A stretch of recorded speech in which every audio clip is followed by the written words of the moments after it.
માથા ઉપર, ખભા ઉપર, કમરે, અદબ. આજે શાના વિશે ભણવાનું આપણે? ફળ વિશે. શાના વિશે? ફળ વિશે. સરસ. તો તમે બધા બોલજો આ કયું ફળ છે? આ શું છે? પપૈયું. શું છે?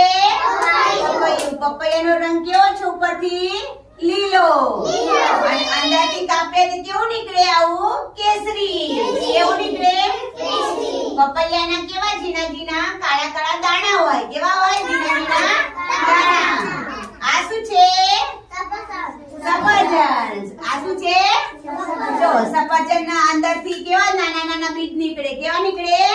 નાના નાના બીજ નીકળે. આપણે કાપીએ તો જુઓ આ સફરજનના બીજ નીકળે. આવા બીજ હોય સફરજનના. કેવા હોય? હા, આવા બીજ હોય. બરોબર? તો ઉપરથી સફરજન કેવું હોય? લાલ. અને અંદરથી કેવું નીકળે? સફેદ. કેવું નીકળે? સફેદ. ચલો આ શું છે? દાડમ. દાડમના કેવા હોય? નાના નાના દાણા હોય. કેવા હોય? દાણા હોય નાના નાના. સરસ. આ શું છે? મોસંબી. કેવી ભાવે? હા, ખાટી મીઠી. કેવી ભાવે? ખાટી મીઠી. સરસ. આ શું છે? કેળા. કેળાનો ઉપરનો કલર કેવો છે? પીળો. કેવો છે? પીળો.